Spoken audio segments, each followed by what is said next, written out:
para orang tua wali murid, rahimakumullah, alhamdulillah kita bisa bertemu dalam sesi parenting ini. Mudah-mudahan dalam sesi yang pendek ini kita bisa berinteraksi dan meningkatkan dukungan kita pada proses-proses pembelajaran anak-anak kita di SMA Ta'amiyah maupun yang di SMP maupun SD dan TK barangkali ya. Alhamdulillah ya. Saya mendapatkan kehormatan untuk mendapatkan kesempatan untuk berbagi pandangan saya mengenai pembelajaran di era pandemi, terutama bagaimana kita melihat peran orang tua dan sekolah dan masyarakat. Ya. Apakah saya bisa dibantu untuk sharing screen bahan-bahan yang sudah saya sampaikan, Pak Cik? Oke, Prof. Ya. Suara saya jelas ya? Oke, jelas, Prof. Jelas, Prof. Jelas. Ibu Bapak sekalian, pandemi ini telah berjalan kira-kira hampir 4 bulan lebih ya, sejak Februari atau Maret sampai sekarang, dan ini telah mengakibatkan banyak terjadi perubahan yang sifatnya fundamental, mendasar, maupun yang sifatnya prosedur maupun taktis ya.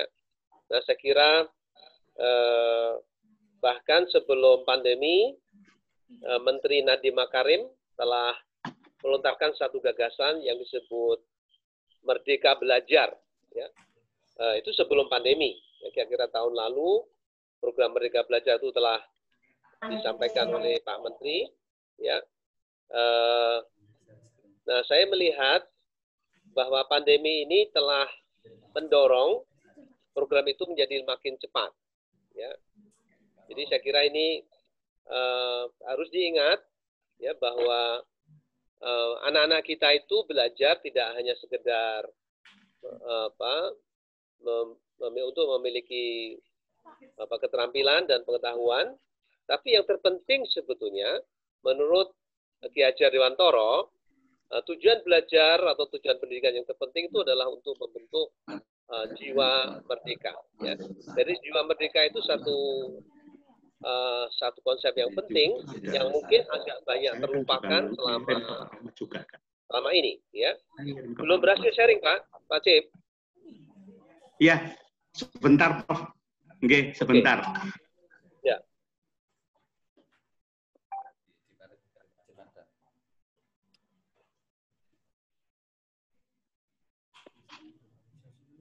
Oh, enggak.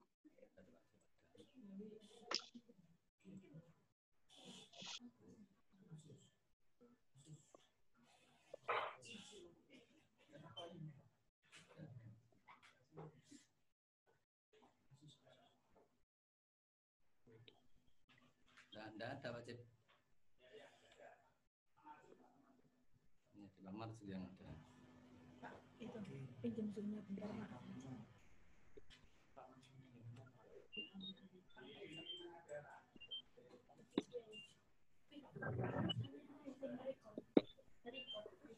Kayak Kak Firman.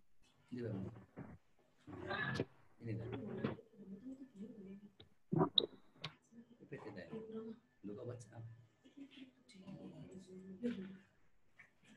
Baik.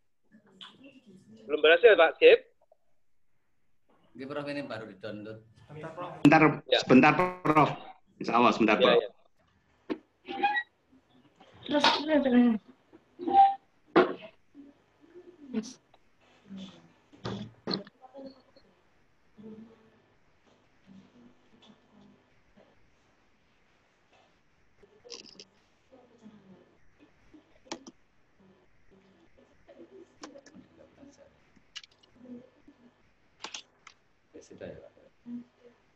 Ya, sudah, Pak. Ya, baik. Bisa full screen aja. Full screen aja. Ya. Terima kasih. Jadi Bapak Ibu sekalian, Kalau selama 4 bulan lebih ini anak-anak kita lebih banyak di rumah, ya, lebih banyak di rumah untuk belajar secara daring, saya kira ini memang mau tidak mau peran Bapak Ibu di rumah menjadi sangat penting, dan saya kira kita perlu melihat peran itu sebetulnya tidak sekedar peran pelengkap, tapi malah menjadi peran utama. Saya kira ini yang menjadi tantangan pertama bagi orang tua, ya. Jadi di samping kebutuhan pulsa, materi-materi daring, maka ini bagaimana peran orang tua untuk mendukung proses-proses belajar anak-anak, ya.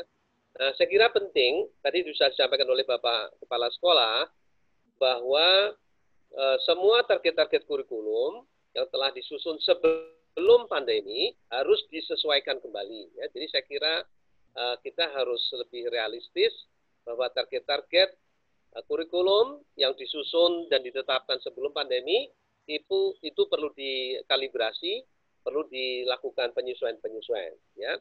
Nah, saya kira ini yang penting pertama, bahwa pandemi ini mendesakkan konsep Merdeka Belajar menjadi semakin penting, ya. Oleh karena itu, seperti yang telah terjadi 4 bulan terakhir, itu peran keluarga semakin meningkat, ya. Slide berikutnya.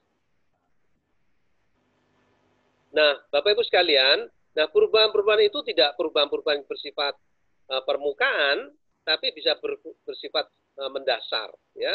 Jadi saya kira kita memerlukan satu wawasan dan cara kerja yang baru, ya.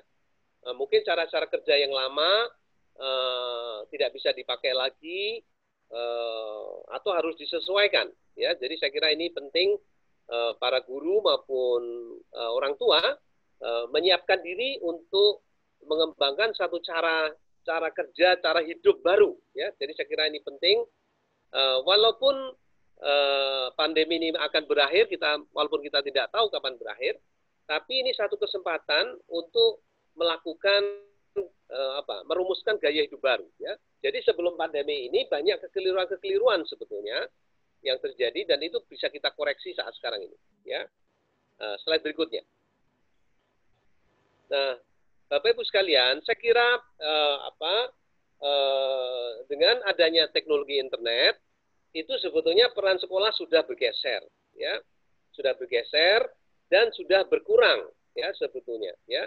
Jadi kalau zamannya Pak Cip masih sekolah dulu, itu peran sekolah sangat dominan, ya. Nah, sekarang ini dengan adanya internet dan teknologi digital, itu peran sekolah dan peran guru itu sebenarnya sudah berkurang, ya, karena guru tidak lagi menjadi sumber belajar yang pertama, sekolah bukan tempat belajar satu-satunya, ya. Jadi ini perlu satu kesadaran baru bagaimana memerankan tugas-tugas pendidikan yang baru di era digital. Jadi ada pergeseran akibat digital, lalu didesakkan oleh pandemi. Jadi pandemi itu membuat digitalisasi menjadi makin cepat. Ya, itu saya kira yang penting disadari. Ya. Slide berikutnya.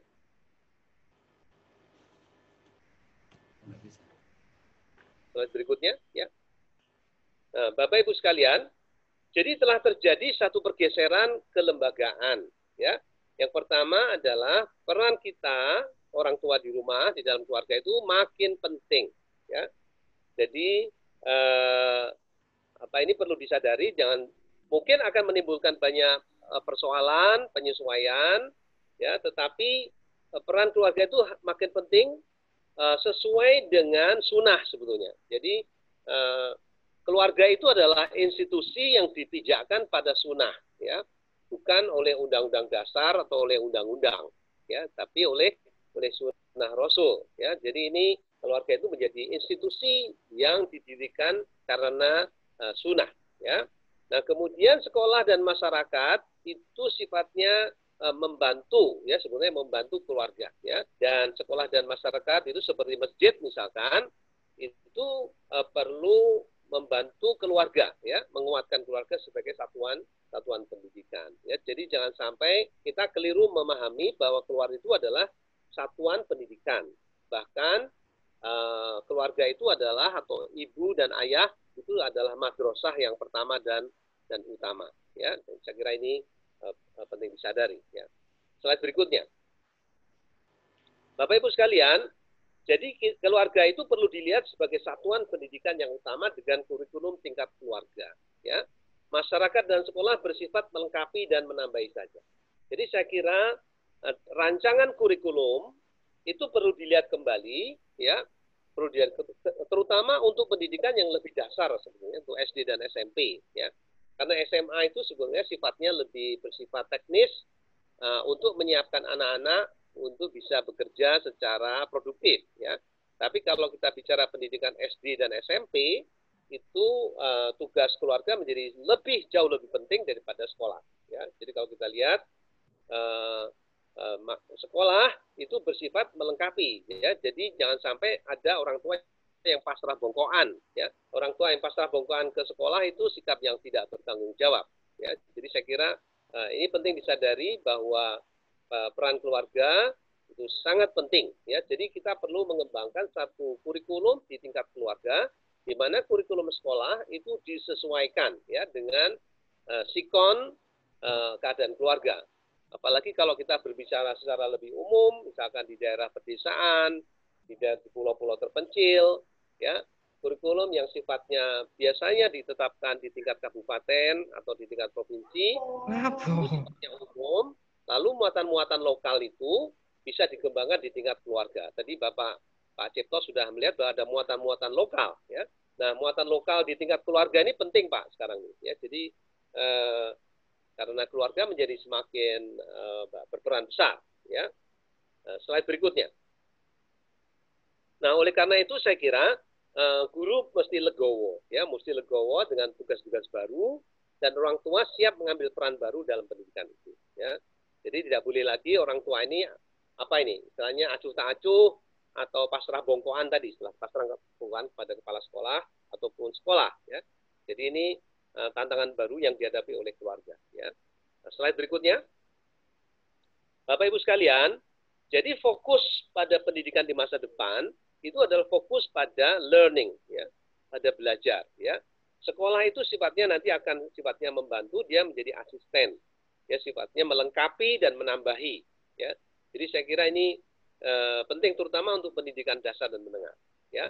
Untuk SMA peran sekolah memang lebih besar, ya, karena dia memberi keterampilan-keterampilan yang bersifat teknis produktif supaya nanti anak lulus SMA itu sudah bisa mandiri, ya. Tidak semua lulusan SMA itu harus ke perguruan tinggi, ya. Jadi kalau ada rancangan lulusan SMA itu harus diarahkan ke perguruan tinggi semua, saya kira rancangan itu tidak tepat, ya. Jadi sebagian besar alumni SMA itu akan harus bekerja, bahkan harus menikah, ya. Dan itu saya katakan ini tidak hanya untuk SMA Ta'miriyah, jadi kebanyakan SMA di seluruh pelosok tanah air, di kota-kota kecil, di daerah pedesaan, itu tidak semua anak-anak lulus SMA itu harus masuk perguruan tinggi, ya. Perguruan tinggi tidak akan mampu menampung seluruh lulusan SMA.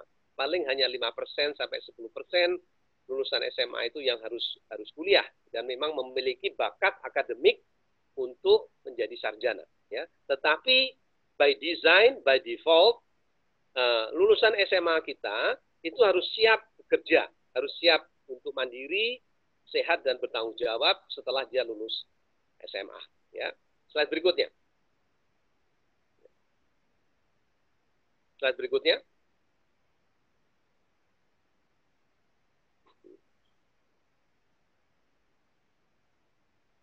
Nah, jadi Bapak Ibu sekalian, peran orang tua itu adalah memperluas kesempatan belajar bagi warga, ya.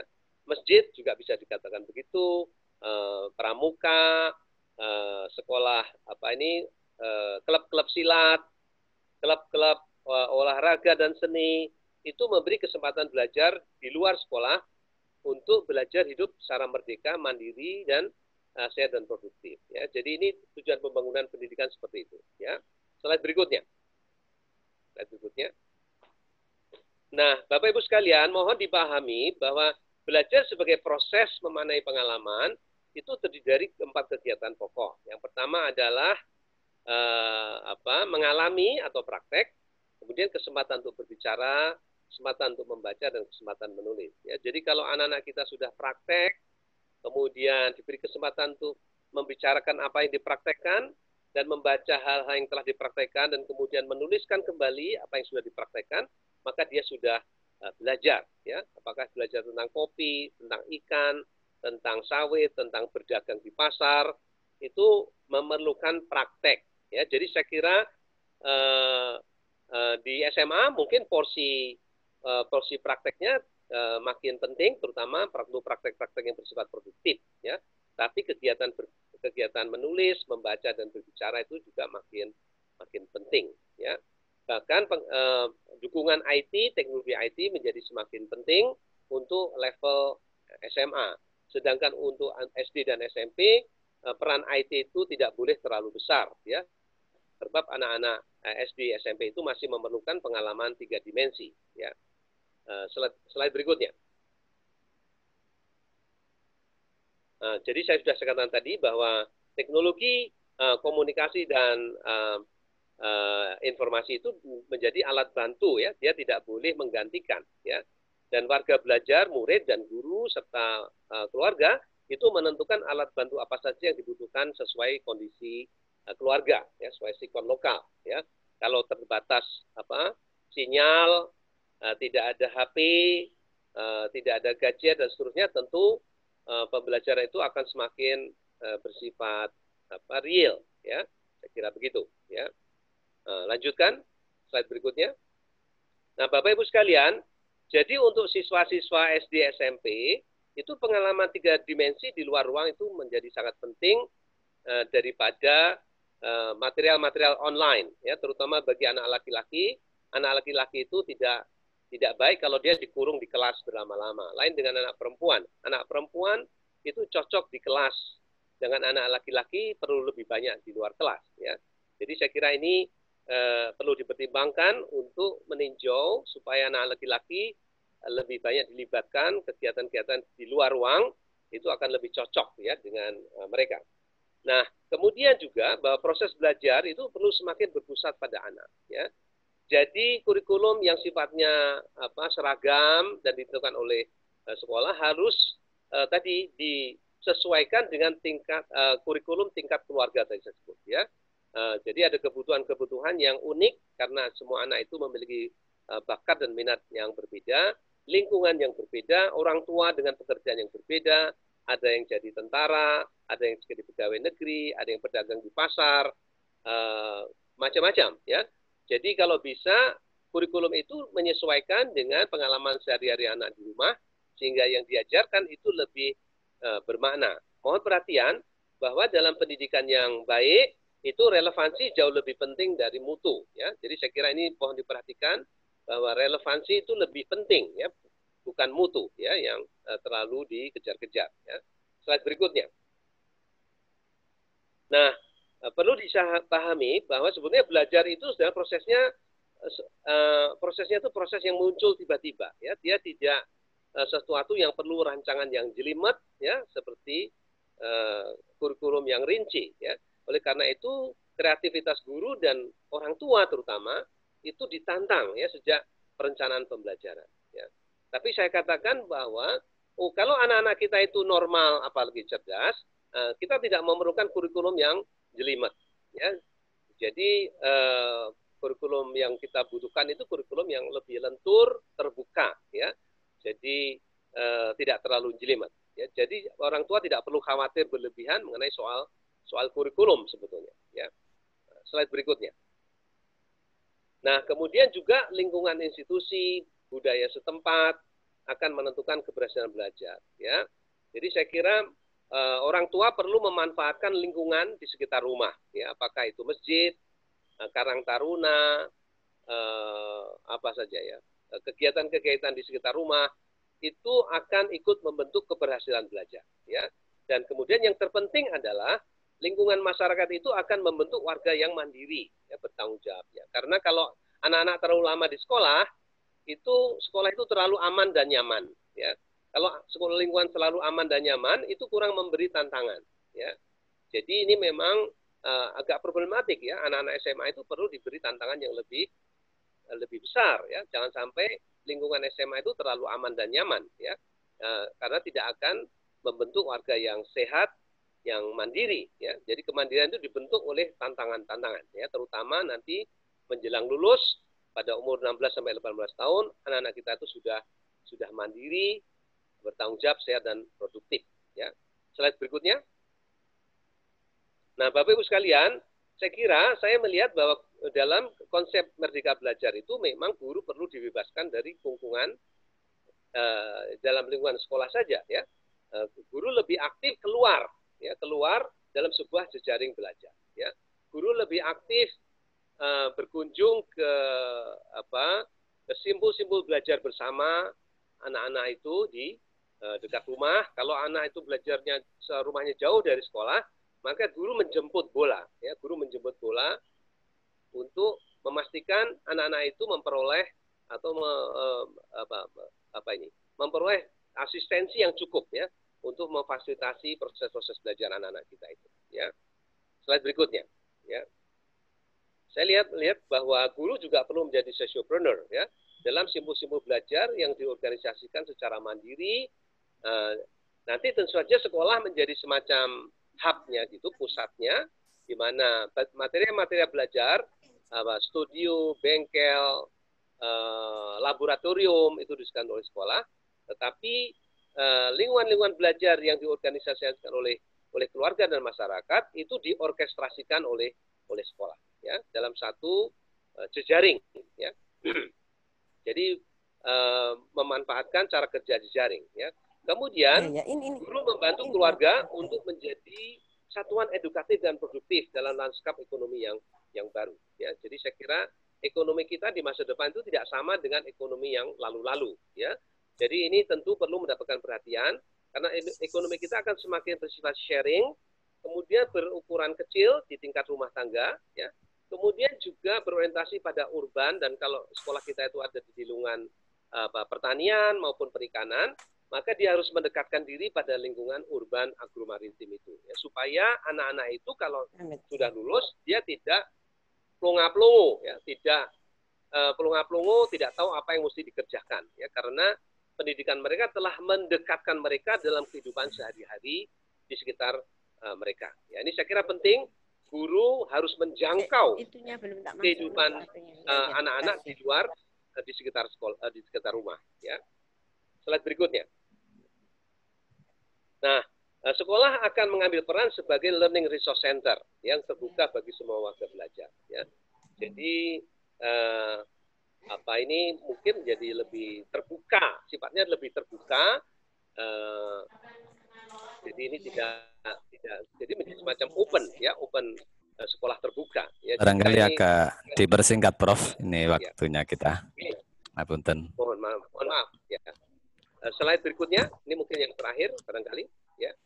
Jadi saya kira di masa depan ini sekolah dan guru perlu mengambil peran baru dalam lanskap baru ya, akibat era digital dan pandemi ini. Oleh karena itu sebagian tugas-tugas guru dan sekolah akan perlu diambil alih oleh wali murid ya, supaya sekolah tidak menjadi museum dan guru tidak menjadi dinosaurus ya.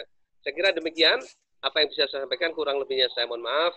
Billahi taufik wal hidayah. Assalamualaikum warahmatullahi wabarakatuh. Waalaikumsalam warahmatullahi wabarakatuh. Terima kasih kami sampaikan kepada Bapak Prof. Daniel M. Rosyid, PhD, yang telah menyampaikan tentang belajar merdeka kalau nggak salah tadi. Artinya bahwa kondisi yang ada ini menuntut banyak perubahan dan kita harus siap untuk bisa beradaptasi dengan kondisi baru ini. Ya. Oke Bapak Ibu sekalian, untuk berikutnya kita ke pembicara kedua. Pembicara kedua ini akan disampaikan oleh Bapak Insinyur Misbahul Huda MPD, MBA. Kepada beliau Bapak Insinyur Misbahul Huda kami persilahkan. Monggo Bapak Misbahul Huda. Bismillahirrahmanirrahim. Assalamualaikum warahmatullahi wabarakatuh. Waalaikumsalam warahmatullahi wabarakatuh. Alhamdulillah wassalatu wassalamu ala Rasulillah wa ala alihi wa sahbihi wa mawalah. Allahumma salli ala Sayyidina Muhammad wa ala ali sayyidina Muhammad. Bapak, Ibu yang kami hormati, lebih khusus Prof. Daniel, Mas Nasir, Mas Cipto. Ampunten saya panggil Mas karena sudah terbiasa sejak zaman kuliah jadi aktivis. Jadi mohon izin, kami mendapatkan amanah untuk menyampaikan tentang bagaimana membangun anak berkarakter. Mohon izin untuk langsung share screen saja.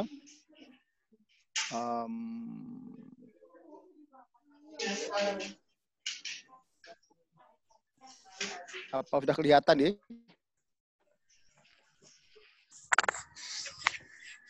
Sudah kelihatan? Sudah kelihatan. Oke. Bapak Ibu yang kami hormati, new normal, new paradigm. Ya. Setiap orang tua pasti ingin anaknya sukses. Betul para Ibu? Nah, Kak Miria sudah mencoba mendefinisikan sukses bukanlah hanya cerdas akademik, bukan hanya berprestasi, tetapi juga berkarakter atau berbudi, kira-kira begitu. Nah, saya ingin meyakinkan kepada panjenengan bahwa banyak contoh yang disebut dengan orang sukses, termasuk versi Nabi adalah cerdas spiritual atau cerdas karakter, bukan hanya intelektual. Rasul bersabda, "At-taqiyyu man dana nafsahu wa amila lima ba'dal maut." Orang-orang yang cerdas sak temene pinter adalah yang dana, bisa mengendalikan. Jadi dirinya dan amal perbuatannya untuk orientasi hidup setelah mati. Maka itu disebut orang-orang yang cerdas, spiritual, artinya matang kira-kira begitu. Maka sering saya sampaikan implementasi dari itu adalah orang atau anak-anak yang bisa belajar mandiri, ya, mandiri di kehidupannya mulai usia dini, baik mandiri sosial, spiritual maupun finansial, tidak parasit, tidak mengganggu dan selalu bergantung kepada orang tua maupun lingkungannya. Itu mandiri, itu cerdas, itu berkarakter. Nah, bukan hanya intelektual. Kenapa? Boleh anak-anak kita cerdas secara intelektual, kuat secara fisikal, kaya finansial. Tetapi kalau tidak kokoh spiritual, anak-anak belum tentu lolos menjalani kehidupan di kampus, kehidupan yang terbuka ini. Nyun sewu, mohon maaf. Mereka tokoh-tokoh yang berurusan dengan KPK itu orangnya pinter atau pewinter sekali. Pewinter sekali. Pinter sekali ya. Bahkan ada, mohon maaf, guru besar ya, mantan guru besar teladan di ITB, kurang pinter ropo, guru besar teladan di ITB. 2 kali berturut-turut ya. Sementara ada anak kita masuk ITB susahnya minta ampun, betul? Ada yang bisa masuk tapi nggak bisa keluar-keluar. Ya, ini guru besar masih keplecok mafia migas, kira-kira 3-4 tahun yang lalu. Artinya intelektual yang sangat cerdas belum menjamin sukses dalam kehidupannya. Nah, kita lihat bagaimana Nabi. Contoh sukses dalam perkembangan yang luar biasa. Mandiri di usia yang sangat dini. Muhammad kecil 6 tahun sudah mandiri finansial dari gembala kambing. Bahkan membantu pekerjaan tetangga untuk upah tak seberapa, membantu ekonomi pamannya. Kemudian 12 tahun berdagang sampai negeri Syam. Ya, Syam itu bukan pasar turi, Syam itu 1000 km dari Mekah. 2000 malah. Mandiri fisik dan mandiri sosial. Kemudian 17 tahun sudah mandiri spiritual. Menjadi fund manager. Regional Trading Company, mempunyai kafilah Al-Amin yang dipercaya membawa dagangan orang Arab, termasuk hijrah di Irak, Iran, sampai Syria. 25 tahun sudah menjadi saudagar yang kaya raya, mandiri paripurna. Ya, 37 tahun sudah amit mundur dari hiruk pikuk kehidupan ini, berkhalwat di Gua Hira, 40 tahun terima wahyu, dan menjadi nabi akhir zaman. Nah, karena waktunya terbatas, agak cepat saja ya. Oke, ini mandiri, matang, cerdas versi Nabi. Hadisnya ada, dan kemudian ini riwayat Nabi ada. Apakah relevan untuk zaman sekarang? Masih relevan. Perhatikan, ini beda produk intelektual sama produk keluarga. Perhatikan. Masih kenal Bapak Ibu dengan ini? Ya, Thomas Alva Edison. Oke, dianggap bodoh oleh sekolahnya, kemudian dia harus keluar dari sekolah, tetapi ketemu orang tua yang baik. Dimotivasi, didorong, difasilitasi, akhirnya orang yang dianggap bodoh ini mampu menemukan hak paten 1035 dan menjadi founder General Electric. Artinya, ya, tidak intelektual, tetapi ternyata kalau mentalnya bagus, ya karakternya bagus, jadi juga. Bapak Ibu pasti kenal ini? Siapa ini? Oke, Naja, betul. Hafid, muda. Yang diklaim dia lumpuh otak, cerebral palsy, ya. Kemudian juga tentu pakai kursi roda dan tangannya sering bergerak terkontrol. Tetapi umur 7 tahun udah hafal Al-Quran. Ayatnya pojok atas kanan bawah. Setahun kemudian disarankan oleh Prof. Faisal untuk menghafal terjemahnya. Setahun hafal terjemahnya. Subhanallah. Kalau saya mendengar dia ngaji dan menerjemahkan, saya nggak kuat, pasti nangis. Nangis itu kita ingat nasib kita ini. Fa'ina tadhabun. Ya. Katanya diberi otak lengkap, pinter. Jangankan 30 juz 30 itu loh, Masya Allah. Ya. Nggak apal-apa. Yang depan hafal, yang belakang lupa. Yang belakang hafal, yang depan lupa.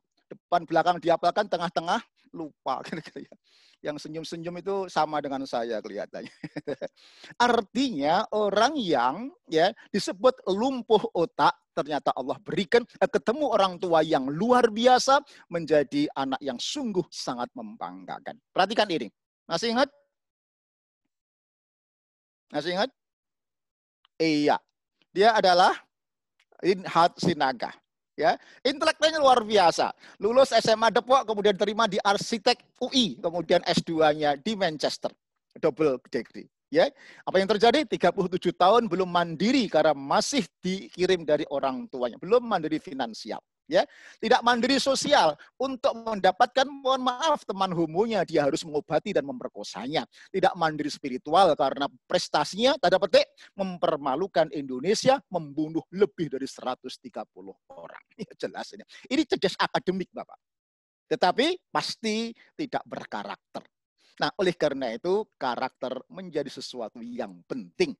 Nah, ini ayat-ayatnya. Saya sering dibaca visi kita, Rabbana hab lana min azwajina wa dzurriyyatina qurrata a'yun waj'alna lil muttaqina imama. Tidak hanya membanggakan, menyenangkan, tetapi anak pemimpin bagi orang-orang yang bertakwa. Sebelum mampu memimpin orang-orang yang bertakwa, haruslah mempunyai kompetensi, mampu memimpin dirinya sendiri. Self leadership, yaitu disebut dengan karakter tadi. Satu lagi. Thomas J. Stanley juga membuat survei terbaru tahun 2019. Riwayat orang-orang 800 sekian orang sukses di seluruh dunia, disimpulkan ada 100 faktor yang menentukan sukses seseorang. 100 faktor. Ternyata yang paling signifikan itu kematangan atau karakter spiritual tadi. Nomor 1 jujur, nomor 2 disiplin, ya, nomor 3 gaul, ya, cerdas sosial. Nomor 3, 4, 5 itu mencintai pekerjaannya sesuai dengan jobnya. Nomor 6, 7, 8 itu self leadership. Di antaranya adalah kepemimpinan yang baik, good life management, ya, pribadi yang kompetitif, ya. Kemudian nomor 10 adalah komunikasi yang baik, ya. Silahkan dicari kalau mau, yang suka share, yang suka googling Thomas J. Stanley. Adapun ranking itu urutan 30, ya. Sekolah favorit urutan karakter yang bagus. Tetapi tidak dua-duanya, maka sebetulnya karakter itu 10 faktor yang paling signifikan mengantarkan Ananda sukses menghadapi